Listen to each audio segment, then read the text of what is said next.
Apa pendapatmu? Dirazia gitu ya. Dirazia. Bukan cuma dilarang jadi ya. Yang buka tuh dirazia. Diambil ininya. Alat-alat panci masaknya segala macam. Dan pasti yang kena sasaran ada pedagang-pedagang kecil. Hampir pasti ya. Iya. Iya. Menurut aku sih itu peraturan yang zolim ya. Karena kan zolim ya? Iya. Karena kan yang puasa bukan cuma orang Islam doang loh. Enggak, bahkan yang orang Islam aja banyak yang nggak puasanya. Perempuan yang menstruasi, perempuan yang hamil menyusui, anak-anak yang belum balik nafsunya. Soalnya kan intinya puasa itu kan menahan diri kan. Iya. Kalau misalnya kita mau menahan diri tapi dimanjain gitu, kita nggak ada godaannya sama sekali, itu kan bukan menahan diri.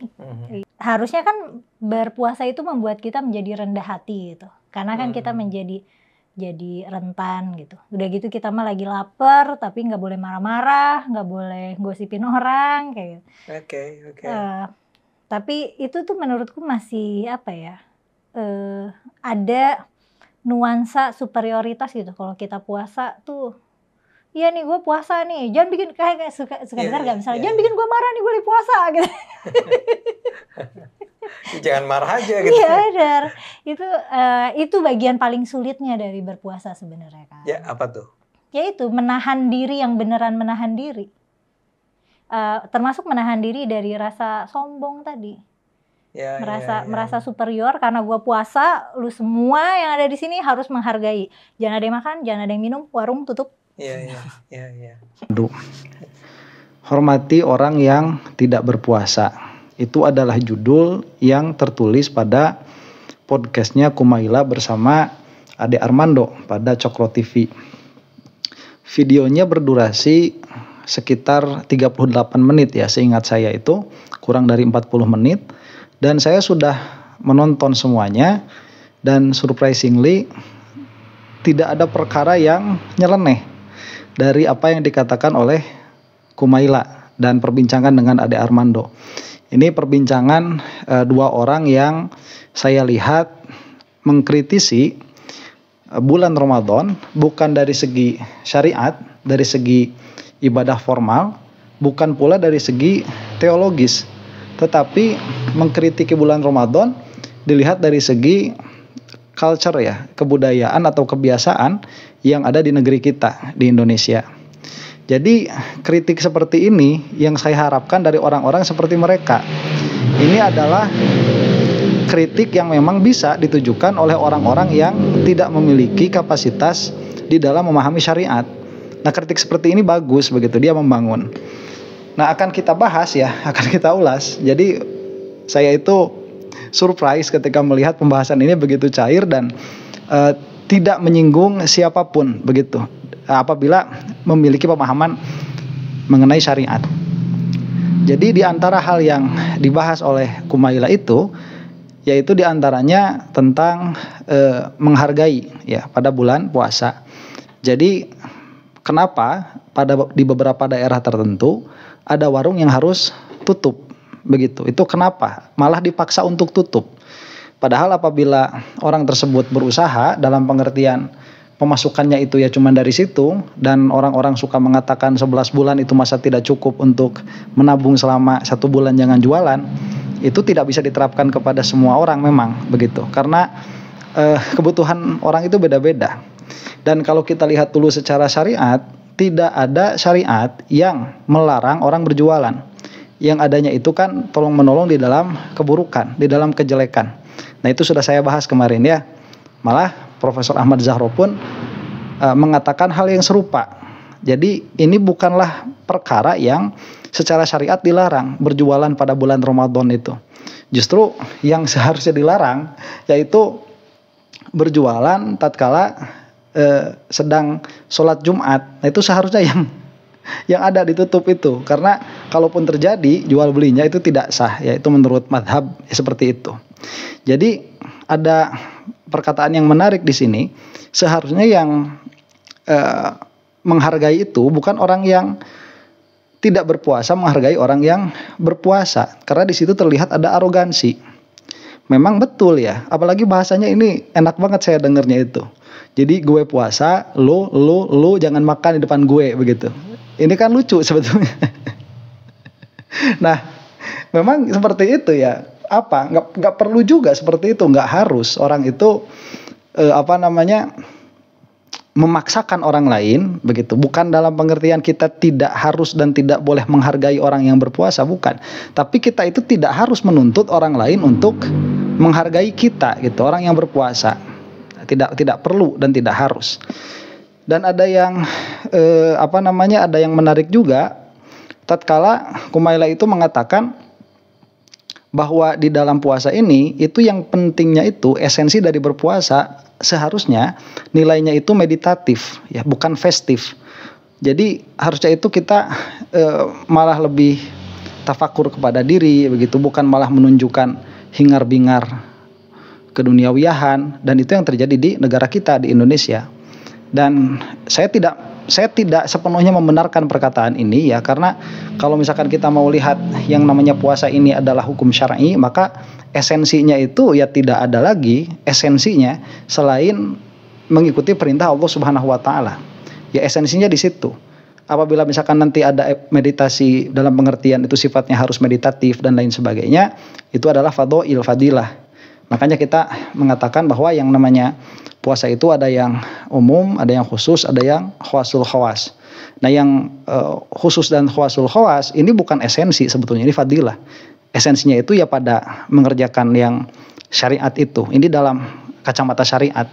Jadi memang di antara kita itu suka ada yang salah kaprah begitu ya. Seolah-olah inti dari suatu perkara itu bukan syariatnya.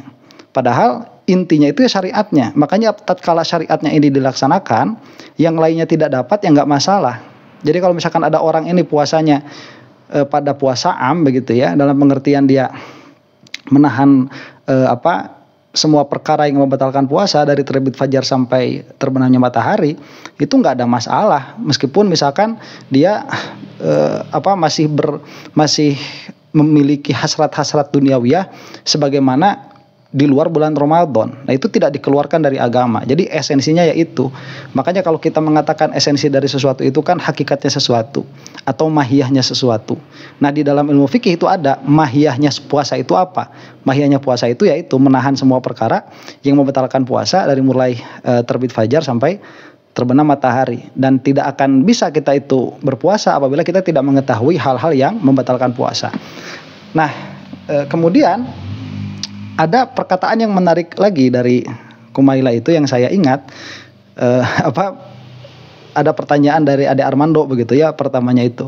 Jadi yang namanya puasa itu kan dia adalah tanggung jawab individu. Jadi dia itu fardu ain bukan fardu kifayah begitu. Ya ada yang harus diluruskan sedikit lah. Jadi fardu kifayah itu bukan harus dikerjakan bersama-sama, tetapi dia cukup dilaksanakan oleh sebagian member dari suatu komunitas begitu. Nah itu fardu kifayah.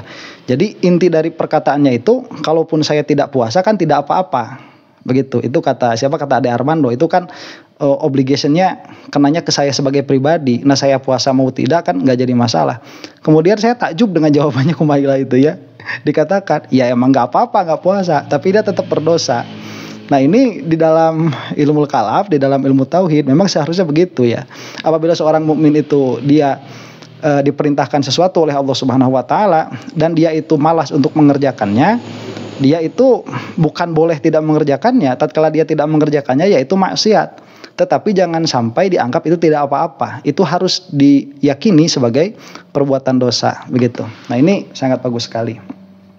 Nah kemudian ada yang menarik juga tentang kebiasaan di kita di Indonesia yang suasana Ramadan itu suasana gegap gempita begitu, sangat festif sekali. Jadi seperti festival Ramadan. Nah itu malah sudah menjadi tagline kan, sudah menjadi judul bagi bazar-bazar tuh, festival Ramadan, bazar Ramadan dan lain sebagainya. Itu sudah menjadi hal yang lumrah. Dan tidak ada ahli agama yang memperingatkan hal itu, karena itu dianggap biasa saja. Nah padahal ini bukan kritik tentang syariatnya. Tadi saya bilang itu bukan kritik syariat, tapi ini kritik budaya lah, kritik asimilasi Islamnya, bukan kepada Islamnya itu sendiri. Jadi kita sebagai muslim nih pada bulan puasa itu malah festif begitu, malah glamor, malah hedon. Dan mau tidak mau ya harus kita akui tatkala bulan puasa itu pengeluaran malah semakin meningkat. Yang tadinya nggak jajan jadi jajan, itu kan sesuatu yang harus direfleksikan. Bukan haram ya, Kumaila juga bilang seperti itu, yaitu dia tidak mengatakan secara syariat tidak salah ya, cuman ya memang tidak salah, cuman harusnya ya dikurangin. Dan saya setuju sekali dengan perkataan itu. Apalagi Ade Armando itu menyinggung tentang acara-acara sahur di televisi. Bayangkan ya, itu waktu di mana kita ini di dalam di dalam agama kita, waktu-waktu itu adalah waktu istighfar. Itu adalah waktu di mana doa diharapkan terkabul pada jam-jam segitu. Nah, tapi yang dimunculkan di televisi-televisi itu ya komedi begitu. Beberapa tahun yang lalu kita ingat ada acara joget yang sampai viral begitu ya pada acara tersebut. Ya meskipun ada diisi dengan festival-festival seperti lomba baca Quran atau lomba dai begitu, akademi sahur ya seperti itu. Tapi kan isinya itu ya glamor begitu. Isinya lebih kepada festif daripada kepada estetis begitu. Nah, saya mau berbicara mengenai syiar ini ya. Jadi syiar itu dia perkara yang dianjurkan pada beberapa kasus. Tetapi apabila dia berlebihan, dia itu bisa jadi tidak ada tolabnya. Jadi tidak ada anjurannya. Kalau kita memahami hukum syar'i itu kan kita harus mengira-ngira nih, apakah perbuatan yang akan kita lakukan ini ada perintahnya dari Allah Subhanahu wa taala atau tidak. Nah, makanya seperti misalkan membeli baju baru pada hari Id begitu ya, Idul Fitri. Nah, itu apakah ada tolabnya atau tidak? Tapi tatkala itu bisa mengagungkan Islam, misalkan, yaitu akan menjadi dianjurkan agar menjadi bagus. Saya ini mau mengkritisi juga ya, ini bagian dari saya saja, saya selipkan di dalam video ini. Ini mau berbicara tentang ini saya sudah lama sekali. Di antara syiar yang saya tidak mengerti dari mana asalnya, itu adalah adzan pakai speaker, pakai toa. Kemudian kalau adzan oke lah ya, nanti kita bahas itu ya di akhir video tuh. Tarhim ya, nyetel kaset jam 2:30 subuh. Kalau di tempat saya itu jam 3 subuh udah mulai nyetel kaset itu tiap hari seperti itu. Ini tolabnya dari mana? Jadi anjuran untuk melaksanakan itu dari mana? Kita lihat misalkan adzan ya. Adzan itu kalau satu desa, satu masjid, satu toa itu masih mending. Masih bisa ditolerir sebagai syiar. Tapi kalau satu waktu semua masjid melaksanakan adzan dengan suara yang sebegitu bisingnya, ini dari mana tolab seperti itu? Ini hukum, asal dasar hukumnya apa? Jadi kita katakan seperti ini ya, perbuatan adzan memakai toa dengan suara yang senyaring itu hukum syar'inya apa? Apakah dia masuk wajib, apakah dia masuk sunnah, atau mubah, atau malah makruh, atau malah haram? Ini apa hukum syar'inya? Ya karena tatkala saya tidak mau membahas itu ya, ini pembukaan wacana saja, silahkan dibahas, atau yang mau komentar meskipun bukan ahli fikih, saya kan nggak tahu mukanya orang yang berkomentar itu, ya silahkan komentar di situ. Jadi adzan nih satu RW ini kadang-kadang ada 3 sampai 4 masjid, itu semuanya pakai toa tuh. Jadi yang ini belum selesai itu sudah adzan, yang itu padahal kan kalau adzan itu sunnahnya itu dijawab, didengarkan. Meskipun nanti ada pembahasan fikih, apakah suara adzan yang keluar dari toa itu dia harus dijawab atau tidak, begitu. Apakah disunnahkan untuk dijawab atau tidak? Ya kalau di dalam Yaqutun Nafis itu masih disunnahkan untuk dijawab.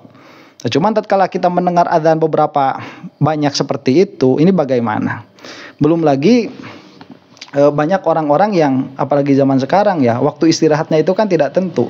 Ada yang bekerja sebagai satpam ya, berarti waktu istirahatnya itu siang. Ada yang shiftnya sampai siang, berarti sore itu istirahat. Oke lah, misalkan yang siang itu secara umum masih bisa diakomodir. Lah terus yang jam 3 subuh itu bagaimana tolabnya itu? Ya, nyetel kaset jam 3 subuh lewat toa. Itu secara fikih hukum syar'inya apa? Sedangkan Rasulullah SAW apabila mau sholat di malam hari, beliau itu tidak menyeringkan suaranya, selalu gentle di dalam pergerakannya dan selalu gentle di dalam pembicaraannya, di dalam bacaannya, agar supaya tidak mengganggu orang yang sedang tidur. Lah ini bukan 1-2 masjid, ini 1 RW semua masjidnya lain tarhim. Dan orangnya pun nggak ada gitu, jadi dia cuma DKM masuk masjid nyetelin tip, dia pulang lagi begitu. Itu apa hukum syar'inya? Malah kalaupun misalkan bukan tip, ngaji lewat toa begitu, itu apa tolabnya? Apakah ada tolabnya atau tidak? Ya mau ngaji Quran. Kalau mau ngaji Quran ya ngaji Quran aja begitu, nggak usah pakai toa. Oh ini kan membangunkan orang yang tidur. Kita itu punya alarm, kalau mau bangun ya tinggal bangun sendiri, nggak usah pakai toa seperti itu. Ya ini kritikan saya kepada tradisi yang ada begitu ya. Makanya dilihat dulu dari segi syar'inya. Dan itu mudah-mudahan bisa dilihat. Karena kalau saya tidak melihat ada tolabnya di situ, mudah-mudahan ada yang bisa membuka wawasan saya bahwa di situ ada tolabnya. Nah, kemudian setelah sholat subuh juga kan masih nyaring lagi dari jam 3 itu baru selesai jam 5:30. Berarti selama berapa itu 2 jam setengah. 2 jam setengah itu kalau dari 24 jam itu ya hampir 10%. 10% itu telinga kita itu diisi sama bacaan-bacaan Al-Quran yang mana kita tidak meminta hal itu. Ya kalau mau baca Quran saja begitu. Ya. Sekali lagi ini kritik ini kepada tradisi yang harus mulai dilihat ulang landasan hukumnya, landasan fikihnya. Apakah ini ada tolabnya atau tidak ada tolabnya. Nah kemarin kan pernah tuh Menteri Agama ya, karena ini memang isu sensitif. Ya saya mau membicarakan hal ini mumpung mumpung sama dengan apa yang dikritisi sama Kumaila. Jadi bukan dari segi bukan dari segi teologisnya, bukan dari segi hukum syar'inya, tetapi dari segi kebudayaannya. Nah, saya ini ingin dalam hal tarhim dan adzan tadi, ini segi tolabnya itu apabila keadaannya seperti ini bagaimana begitu. Nah, ini mudah-mudahan bisa membuka wacana untuk didiskusikan begitu. Mudah-mudahan kita semua ada dalam lindungan Allah Subhanahu wa taala. Wallahu taala a'lam bishawab. Assalamualaikum warahmatullahi taala wabarakatuh.